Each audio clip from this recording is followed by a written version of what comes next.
Hello. Hi. I hope you've been well. It's been a while, I know. And by a while, it's been 4 years. Did you know it's been 4 years? That's a long time. And not much has changed, honestly. I'm in a different apartment, and I'm gonna be in a different apartment in 2 weeks. So this right here, temporary setup, clearly. That's a greenhouse. Yeah. If you want an actual update, we'll talk about that later. Maybe at the end of the video. Maybe a different video altogether. But for today, I've been itching to make this video because okay, we did Twilight, right? That's what we do in this channel. We read books I like, and I have fun while doing so, and I hope that you have fun too. At the very least, you have something to put in the background while you fall asleep. So either way, it's a win-win, right? And so I did Twilight because Twilight was, just everything I loved when I was a teenager. And now that I am a young adult, this is everything I love. So it's only natural that this be it. Now, I read ACOTAR for the first time back in 2016 or 2017, but it's been with me for a while, almost 10 years, and Rhysand is the one and only true love of my life. My boyfriend is not, in fact, allowed to see these videos, so, just so everything's clear. So I'm super excited to read this with you guys. So I hope we can all have fun together. This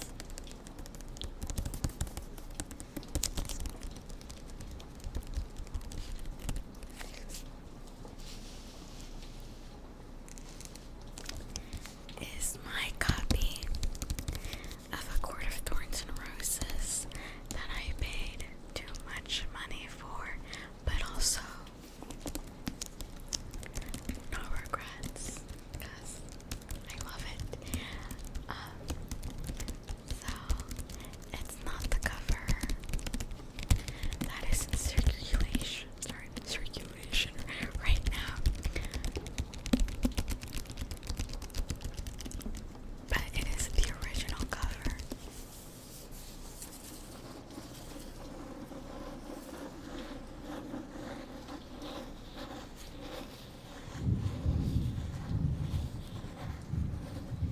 This is A Court of Thorns and Roses by Sarah J Maas. For Josh, because you would go under the mountain for me. I love you. We have a map.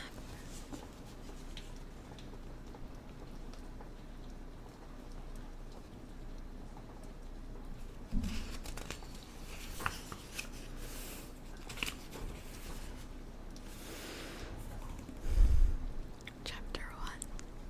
The forest had become a labyrinth of snow and ice. I'd been monitoring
The icy snow crunched under my fraying boots, and I ground my teeth.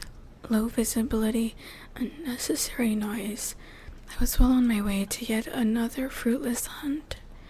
Only a few hours of daylight remained. If I didn't leave soon, I'd have to navigate my way home in the dark, and the warnings of the town hunters still rang fresh in my mind.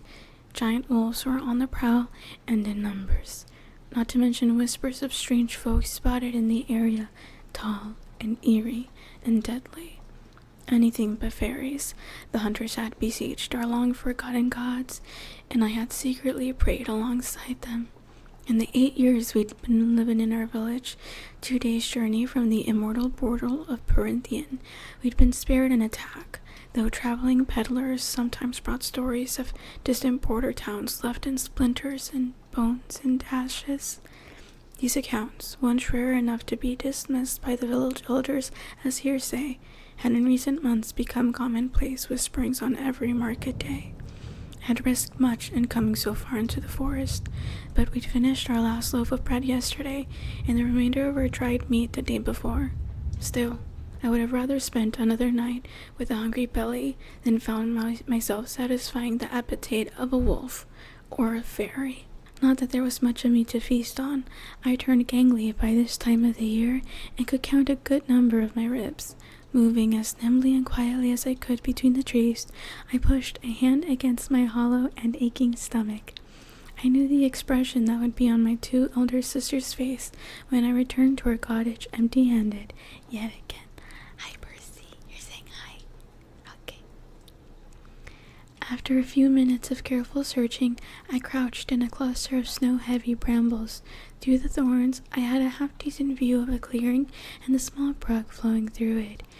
A few holes in the ice suggested it was still frequently used. Hopefully something would come by.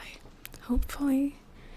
I sighed through my nose, digging the tip of my bow into the ground, and leaned my forehead against the crude carve of wood. We wouldn't last another week without food, and 2 families had already started begging for me to hope for handouts from the wealthier townsfolk. I'd witnessed firsthand exactly how far their charity went. I eased into a more comfortable position and calmed my breathing, straining to listen to the forest over the wind. The snow fell and fell, dancing and curling like sparkling spindrifts, the white fresh and clean against the brown and gray of the world. And despite myself, despite my numb limbs, I quieted that relentless, vicious part of my mind to take in the snow-filled woods. Once it had been second nature to savor the contrast of new grass against dark, tilled soil, or an amethyst brooch nestled in folds of emerald silk. Once I dreamed and breathed and thought in color and light and shape. Sometimes I would even indulge in envisioning a day when my sisters were married and it was only me and father, with enough food to go around, enough money to buy some paint, and enough time to put those colors and shapes down on paper or canvas or the cottage walls. Not likely to happen anytime soon, perhaps ever. So I was left with moments like this, admiring the glint of pale winter light on snow. I couldn't remember the last time I'd done it, bothered to notice anything lovely or interesting. Stolen hours in a decrepit barn with a sack, hail didn't count. Those times were hungry and empty and sometimes cruel, but never lonely. The howling wind calmed into a soft sighing. The snow fell lazily now in big, fat clumps that gathered along every nook and bump of the trees. Mesmerizing, the lethal, gentle beauty of the snow. I'd soon have to return to the muddy, frozen roads of the village, to the cramped heat of our cottage. Some small, fragmented part of me recoiled at the thought. Bushes rustled across the clearing. Drawing my bow was a matter of instinct. I peered through the thorns, and my breath caught. Less than 30 paces away stood a small doe, not yet too scrawny from winter, but desperate enough to wrench bark from a tree in the clearing. A deer like that could feed my family for a week or more. My mouth watered. quiet as the wind hissing through dead leaves. I took aim.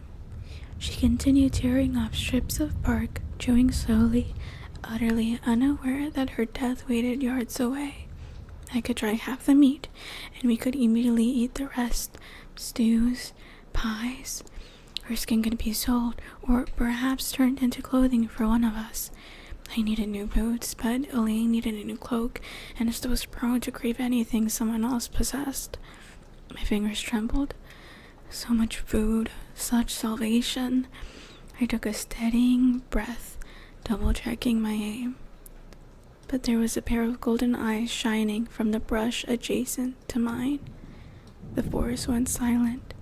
The wind died. Even the snow paused.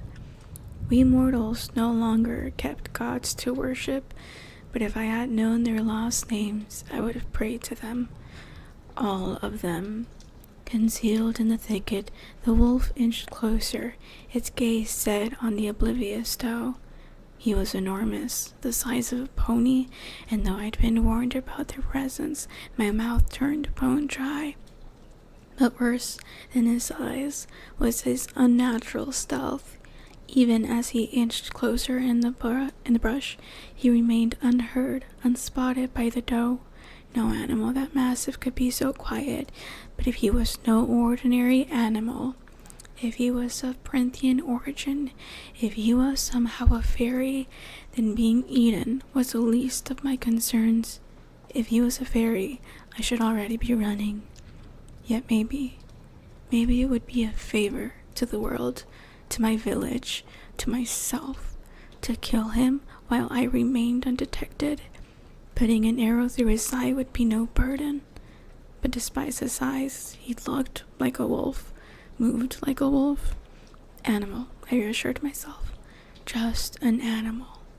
I didn't let myself consider the alternative, not when I needed my head clear, my breathing steady. I had a hunting knife and 3 arrows. The first 2 were ordinary arrows, simple and efficient, and likely no more than bee stings to a wolf that size. But the 3rd arrow, the longest and heaviest one, I'd bought from a traveling peddler during the summer when we'd had enough coppers for extra luxuries, an arrow carved from mountain ash, armed with an iron head. From songs sung to us as lullabies over our cradles, we all knew from infancy that fairies hated iron, but it was the ash wood that made their immortal healing magic falter long enough for a human to make a killing blow, or so legend and rumor claimed. The only proof we had of the ash's effectiveness was its sheer rarity. I'd seen drawings of the trees, but never one with my own eyes, not after the High Fae had burned them all long ago. So few remained, most of them small and sickly and hidden by the nobility within high-walled groves. I spent weeks after my purchase debating whether that overpriced bit of wood had been a waste of money or a fake, and for 3 years that ash arrow had sat unused in my quiver. Now I drew it, keeping my movements minimal, efficient, anything to avoid that monstrous wolf looking in my direction. The arrow was long and heavy enough to inflict damage, possibly kill him if I aimed right.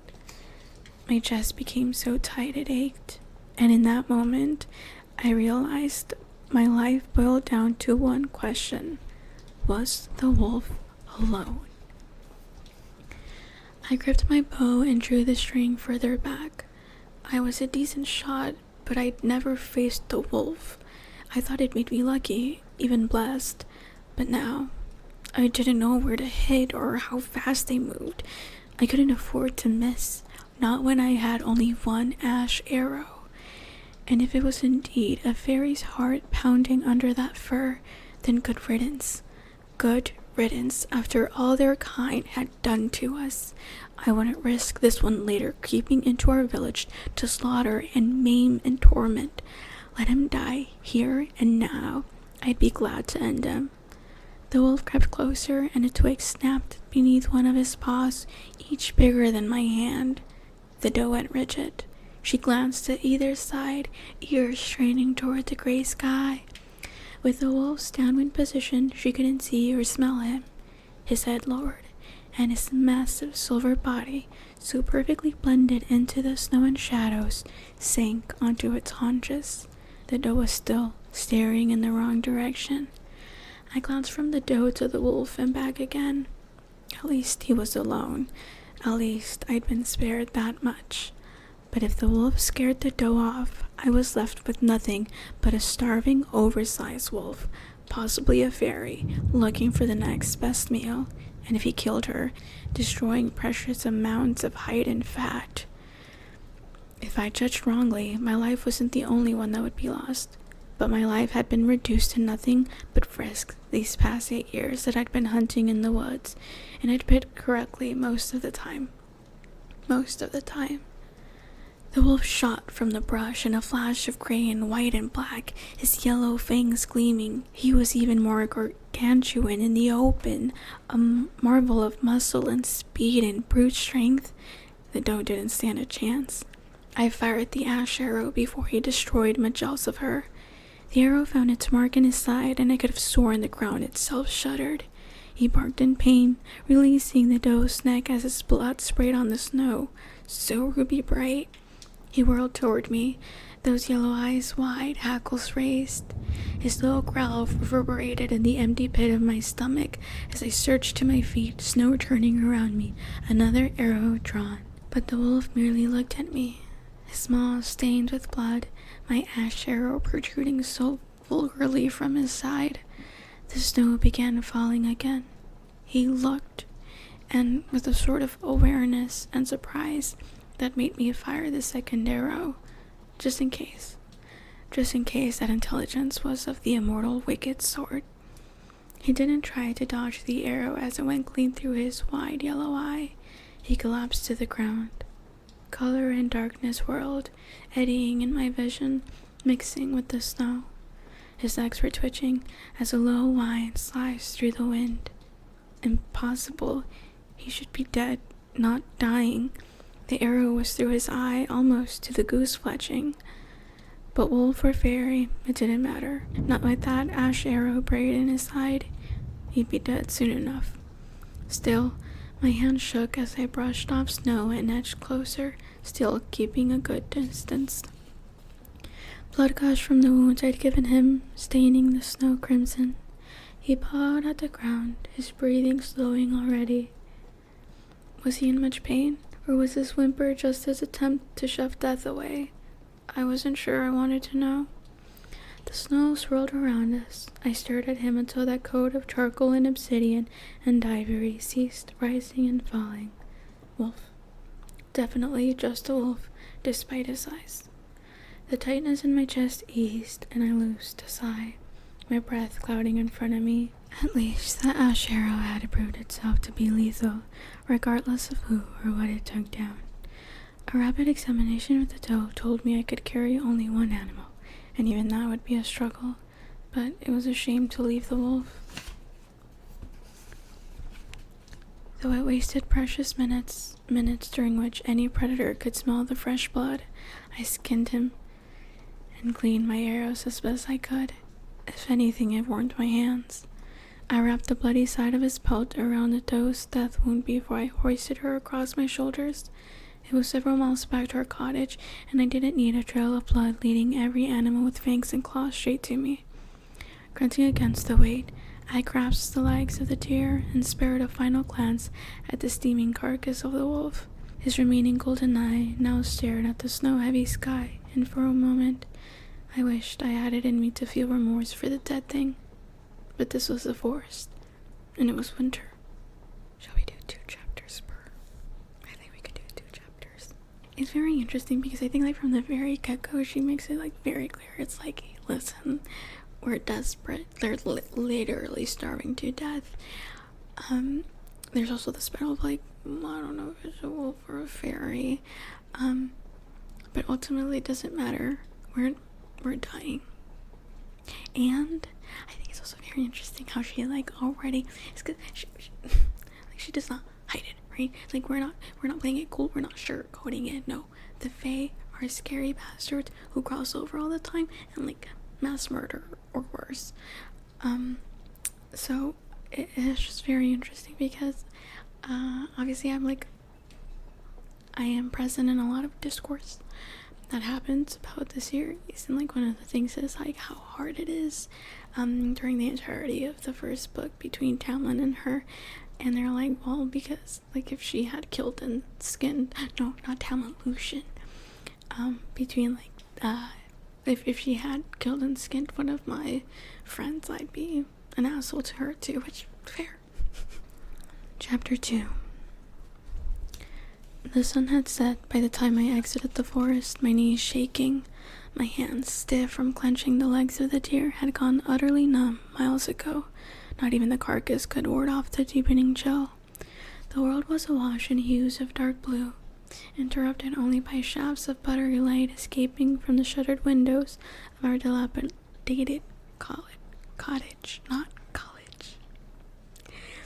It was like striding through a living painting, a fleeting moment of stillness, the blue swiftly shifting to solid darkness. As I trudged up the path, each step fueled only by near dizzying hunger, my sister's voice fluttered out to meet me. I didn't need to discern their words to know they most likely were chattering about some young man or the ribbons they'd spotted in the village when they should have been chopping wood, but I smelled a bit nonetheless. I kicked my boots against the stone doorframe, knocking the snow from them. Bits of ice came free from the gray stones of the cottage, revealing the faded ward markings etched around the threshold. My father had once convinced a passing charlatan to trade the engravings against fairy harm in exchange for one of his wood carvings. There was so little that my father was ever able to do for us that I hadn't possessed the heart to tell him that engravings were useless and undoubtedly fake. Mortals didn't possess magic, didn't possess any of the superior strength and speed of the fairies or high fae. The man, claiming some high fae blood in his ancestry, had just carved the whorls and swirls and runes around the door and windows, muttered a few nonsense words, and ambled on his way. I yanked open the wooden door, the frozen iron handle biting my skin like an asp. Heat and light blinded me as I slipped inside. "Vera!" Elaine's soft gasp scraped past my ears, and I blinked back the brightness of the fire to find my second eldest sister before me. Though she was bundled in a threadbare blanket, her gold-brown hair, the hair all three of us had, was coiled perfectly about her head. 8 years of poverty hadn't stripped from her the desire to look lovely. "Where did you get that?" The undercurrent of hunger honed her words into a sharpness that had become too common in recent weeks. No mention of the blood on me. I had long since given up hope of them actually noticing whether I came back from the woods every evening, at least until they got hungry again. But then again, my mother hadn't made them swear anything when they stood beside her deathbed. I took a calming breath as I slung the dough off my shoulders. She hit the wooden table with a thud, rattling a ceramic cup on its other end. "Where do you think I got it?" My voice had turned hoarse, each word burning as it came out. My father and Nesta still silently warmed their hands by the hearth, my eldest sister ignoring him, as usual. I peeled the wool pelt from the doe's body, and after removing my boots and setting them by the door, I turned to Elaine.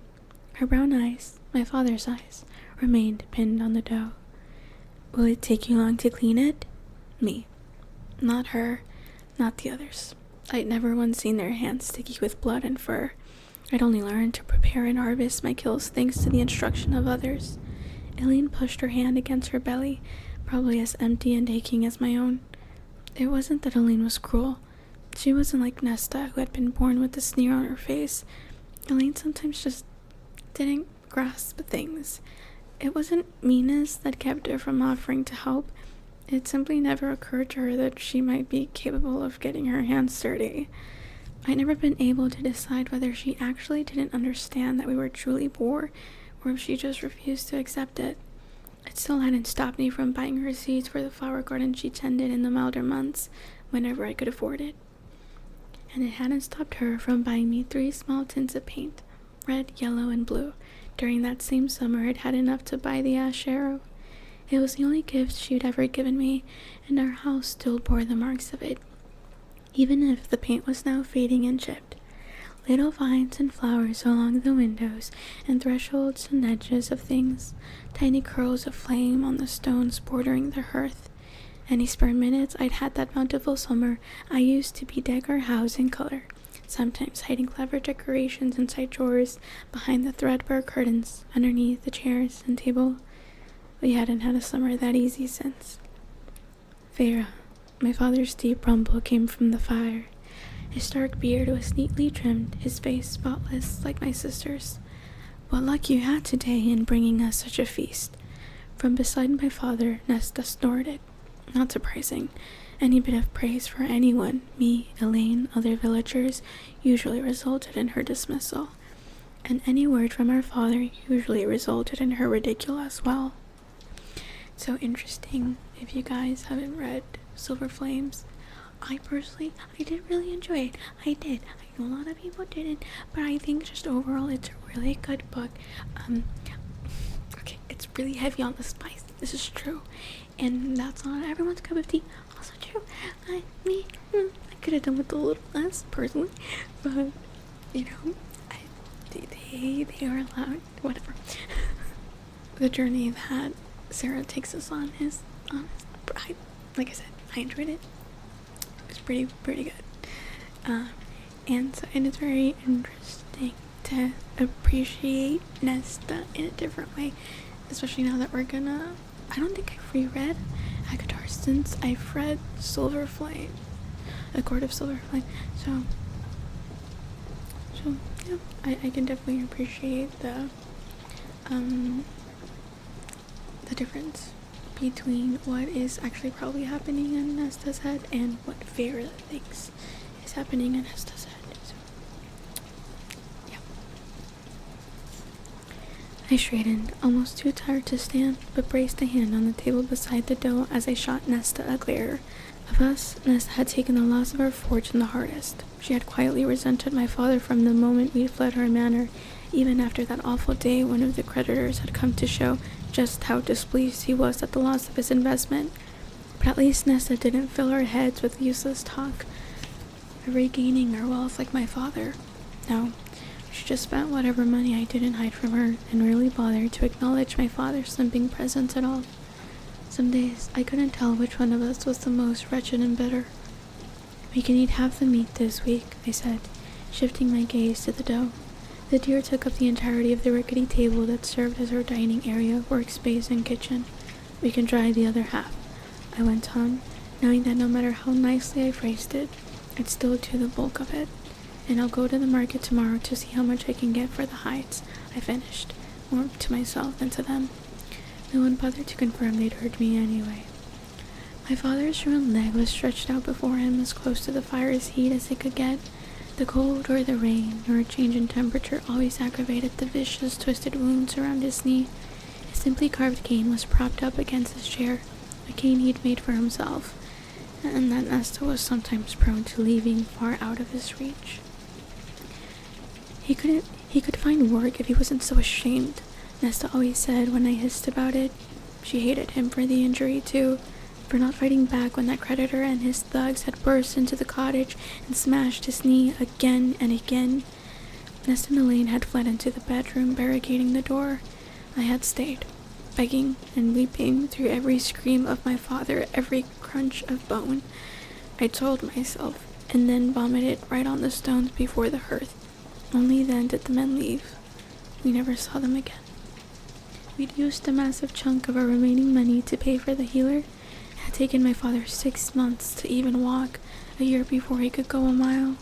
The coppers he brought in when someone pitied him enough to buy his wood carvings weren't enough to keep us fed.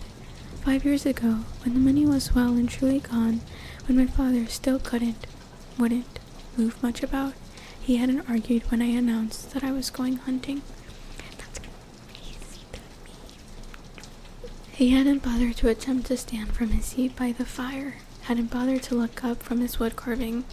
He just let me walk into those deadly, eerie woods that even the most seasoned hunters were wary of. He'd become a little more aware now, sometimes offered signs of gratitude, sometimes hobbled all the way into town to sell his carvings, but not much. "I'd love a new cloak," Elaine said at last with a sigh at the At the same moment, Nesta rose and declared, "I need a new pair of boots."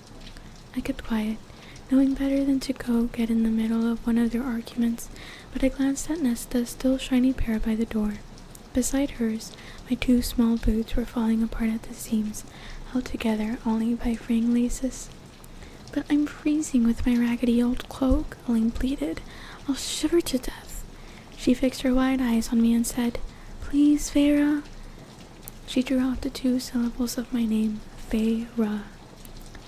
"Please, Farah," into the most hideous whine I'd ever endured. I will try that. And Nesta loudly clicked her tongue before ordering her to shut up. I drowned them out as they began quarreling over who would get the money the hide would fetch tomorrow, and found my father now standing at the table, one hand braced against it to support his weight as he inspected the deer. His attention slid to the giant wolf pelt. His fingers, still smooth and gentlemanly, turned over the pelt and traced a line through the bloody underside. I tensed. His dark eyes flicked to mine. "Farah," he murmured, and his mouth became a tight line. "Where did you get this?" "The same place I got the deer," I replied with equal quiet, my words cool and sharp. His gaze traveled over the bow and quiver strapped to my back, the wooden hilted hunting knife at my side. His eyes turned damp. "Farah, the risk."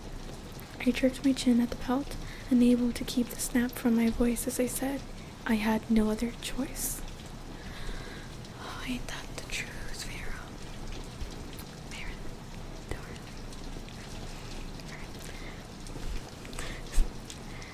Okay, I'm like, this is like the hard part. Okay, it'll get a lot more juicy up ahead. So let's look forward to that. What I really wanted to say was, you don't even bother to attempt to leave the house most days. Were it not for me, we would starve. Were it not for me, we'd be dead. Farah, he repeated and closed his eyes. My sisters had gone quiet, and I looked up in time to see Nesta crinkle her nose with a sniff. She picked at my cloak. "You stink like a pig covered in its own filth. Can't you at least try to pretend that you're not an ignorant peasant?" I didn't let the sting and egg show. I'd been too young to learn more than the basics of manners and reading and writing when her family had fallen into misfortune, and she'd never let me forget it. She stepped back to run a finger over the braided coils of her golden brown hair. "Take those disgusting clothes off." I took my time, swallowing the words I wanted to bark back at her. Older than me by 3 years, she somehow looked younger than I did, her golden cheeks always flushed with a delicate, vibrant pink.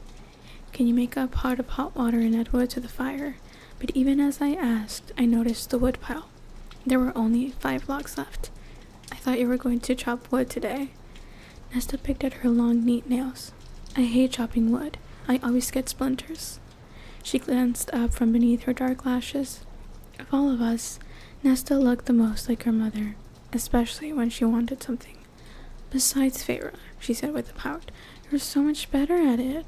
It takes you half the time it takes me. Your hands are suited for it. They're already so rough." My jaw clenched. "Please?" I asked, calming my breathing, knowing an argument was the last thing I needed or wanted. "Please get up at dawn to chop that wood. I unbuttoned the top of my tunic, or we'll be eating a cold breakfast." Her brows narrowed. "I will do no such thing." But I was already walking toward the small second room where my sisters and I slept. Elaine murmured a soft plea to Nesta, which earned her a hiss in response. I glanced over my shoulder at my father and pointed to the deer. "Get the knives ready," I said, not bothering to sound pleasant. "I'll be out soon." Without waiting for an answer, I shut the door behind me. The room was large enough for a rickety dresser and the enormous ironwood bed we slept in. The sole remnant of our former wealth had been ordered as a wedding gift from my father to my mother. It was the bed in which we'd been born, and the bed in which my mother died. In all the painting I'd done to our house these past few years, I'd never touched it. I slung off my outer clothes onto the sagging dresser, frowning at the violets and roses I'd painted around the knobs of Elaine's drawer, the crackling flames I'd painted around Nesta's, and the night sky. Whirls of yellow stars standing in for white around mine. I'd done it to brighten the otherwise dark room. They'd never commented on it. I don't know why I'd ever expected them to. Groaning, it was all I could do to keep from collapsing onto the bed. A bunch of people have remade that little drawer, obviously in the mini. Actually, those ones are not all in the mini. So you can find a lot of I think they probably saw them on Etsy, or probably have tutorials. So just fun fact. We dined on roasted venison that night. Though I knew it was foolish, I didn't object when each of us had a small second helping until I declared the meat off limits. I'd spend tomorrow preparing the deer's remaining parts for consumption, then I'd allot a few hours to currying up both hides before taking them to the market. I knew a few vendors who might be interested in such a purchase, though neither was likely to give me the fee I deserved. But money was money, and I didn't have the time or the funds to travel to the nearest large town to find a better offer. I sucked on the tines of my fork, savoring the remnants of fat coating the metal. My tongue slipped over the crooked prongs. The fork was part of a shabby set my father had salvaged from the servants' quarters, while the creditors ransacked our manor home. None of our utensils smashed, but it was better than using our fingers. Can you imagine how much money he must have had for that? Because he wasn't working, and they still had enough money to feed for 5 years. That was a lot of money. Do you know how much money you have to have?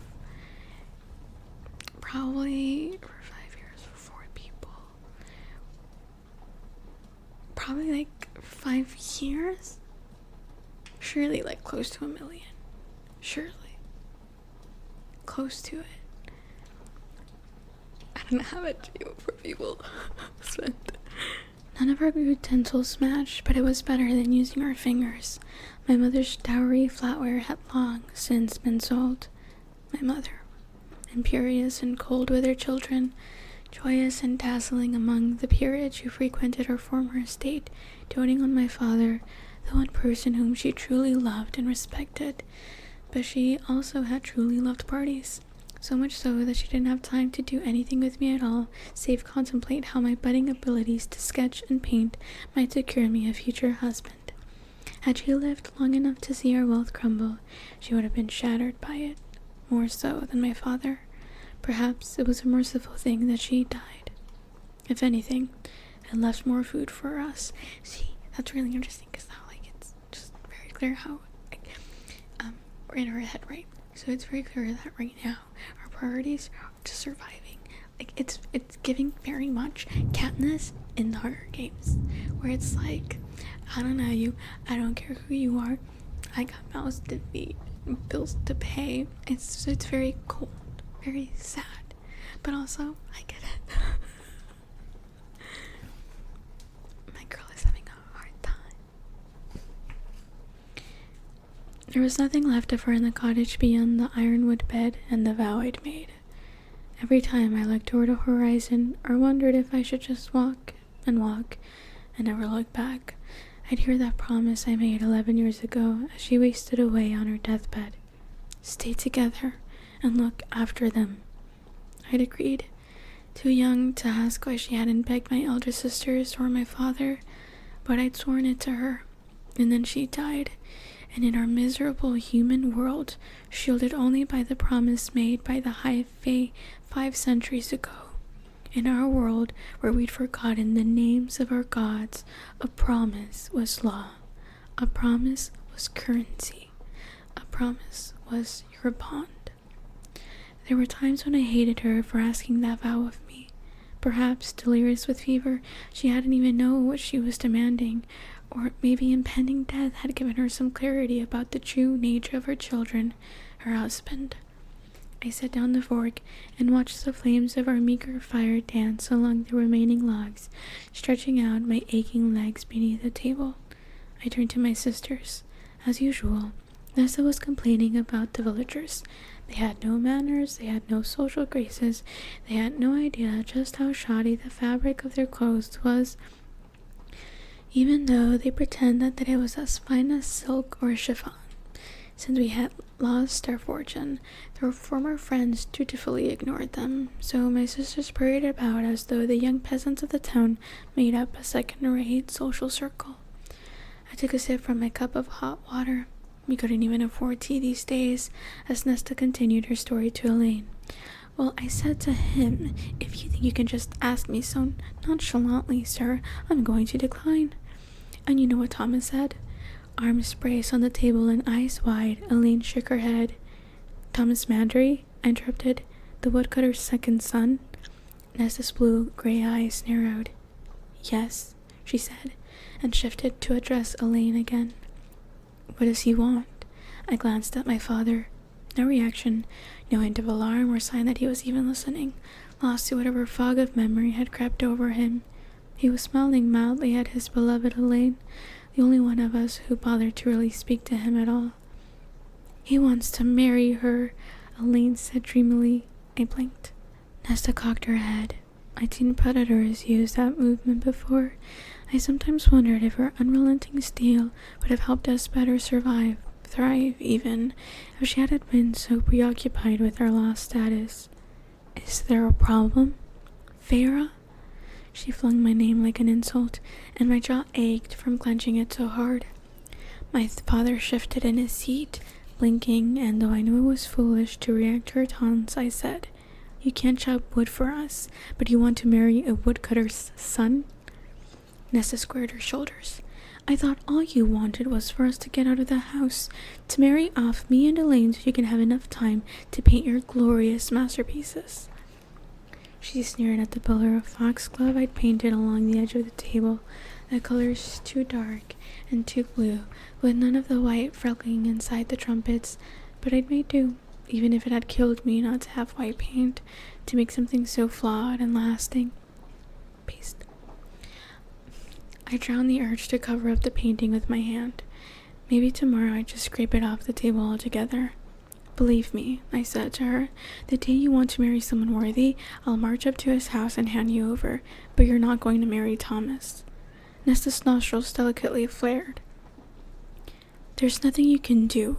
Clear better told me this afternoon that Thomas is going to propose to me any day now, and then I'll never have to eat these scraps again, she added with a small smile. At least I don't have to resort to running in the hay with his hail like an animal. My father let out an embarrassed cough, looking to his cot by the fire. He'd never said a word against Nesta, from either fear or guilt, and apparently he wasn't going to start now, even if this was the first he was hearing of Isaac. I think it might be Isaac. We'll do Isaac from now on. I laid my palms flat on the table as I stared her down. Elaine removed her hand from where it lay nearby, as if the dirt and blood beneath my fingernails would somehow jump onto her porcelain skin. Thomas's family is barely better off than ours, I said, trying to keep from growling. You'd be just another mouth to feed. If he doesn't know this, then his parents must. But Thomas knew. We'd run into each other in the forest before. I'd seen the gleam of desperate hunger in his eyes when he spotted me sporting a brace of rabbits. I'd never killed another human, but that day, my hunting knife had felt like a weight at my side. I'd kept out of his way ever since. We can't afford a dowry, I continued, and though my tone was firm, my voice quieted. For either of you. If Nesta wanted to leave, then fine. Good. I'd be one step closer to attaining that glorious, peaceful future, to attaining a quiet house and enough food and time to paint. But we had nothing, absolutely nothing, to entice any suitor to take my sisters off my hands. We're in love, Nesta declared, and Elaine nodded her agreement. I almost laughed. When had they gone from mooning over aristos to making dough eyes at peasants? Love won't feed a hungry belly, I countered, keeping my gaze as sturdy as possible. As if I'd struck her, Nesta leaped from her seat on the bench. You're just jealous. I heard them saying how Isaac is going to marry some Greenfield village girl for a handsome dowry. So had I. Isaac had ranted about it the last time we'd met. Jealous? I said, slowly, digging down deep to bury my fury. We have nothing to offer them. No dowry, no livestock even. While Thomas might want to marry you, you're a burden. What do you know? Nesta breathed. You're just a half-wild beast with the nerve to bark orders at all hours of the day and night. Keep it up, and someday, Farah, you'll have no one left to remember you or to care that you ever existed. She stormed off, Aline darting after her, cooing her sympathy. They slammed the door to the bedroom hard enough to rattle the dishes. I'd heard the words before. I knew she only repeated them because I'd flinched that first time she spat them. They still burned anyway. I took a long sip from the chipped mug. The wooden bench beneath my father groaned as he shifted. I took another swallow and said, "You should talk some sense into her." He examined a burn mark on the table. What can I say if it's love? It can't be love. Not on his part. Not with this wretched family. I've seen the way he acts around the village. There's one thing he wants from her, and it's not her hand in. We need hope as much as we need bread and meat. He interrupted, his eyes clear for a rare moment. This is true. We need hope, or else we cannot endure. So let her keep this hope, Farah. Let her imagine a better life, a better world. I stood from the table. Sorry, this is actually very further along in the book. Interesting. I stood from the table, fingers curling into fists, but there was nowhere to run in our two-room cottage. I looked at the discolored foxglove painting at the edge of the table. The outer trumpets were already chipped and faded. The lower bit of the stem rubbed off entirely. Within a few years, it would be gone, leaving no memory that it had ever been there. That I'd ever been there. When I looked at my father, my gaze was hard. There's no such thing. I know. We're gonna use a random piece of acrylic yarn as a bookmark. I got into crocheting, guys. That's new. It is kind of like new. Not just new, it's new to you. Actually, I've been doing it for like 3-4 months now. Probably more months now as chapter 1 and 2. A quart of thorns and roses. So it's a rough start. It's really interesting. But do you think anyone ever felt the same about the Hunger Games the first time they read it? Where like everything is so bleak. It's such a like sad world where the main character is kind of like very doom and gloom, and rightfully so. And they're just like, I think just sometimes you're not in the right headspace for it. Maybe sometimes you're just not a fan of those characters. Because for example, if you guys ever read Shatter Me by Tara Mafi, it's kind of hard to get through the first book sometimes, because Juliet is but I mean, okay, I didn't notice this the first time around, not really, probably because I myself was like a moody teenager, but when I've reread it since, I did think, Jesus, there's a lot of complaining, and hey, I don't necessarily mean that as a bad thing necessarily, but it's also like kind of like hard, because but also like if your characters have no hope, it's that much more meaningful when they do get hope, when things get better. But also this is necessary to set up a lot of things, so I understand it in this case, and also never really bothered me personally, but food for thought. But let me know what you think down in the comments below. Let me know, please, let me know. Have you read this before? If you have not read it before, then Charlize, I know where we are, and maybe I can be like, hey guys, spoilers, skip ahead, and that could work. And if you have read it before, then also let me know.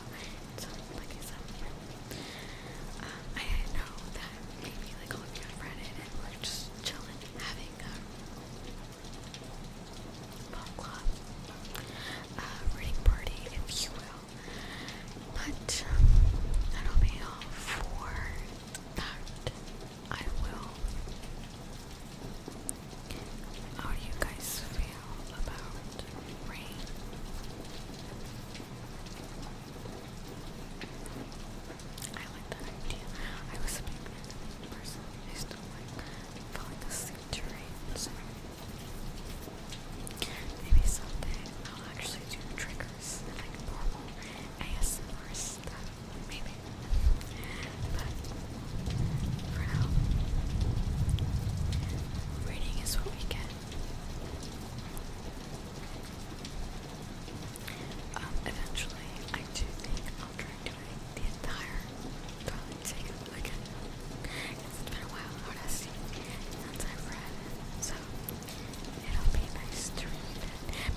have like, let's see here, I reread it like 4 times, which is too many for any one book. So I'm going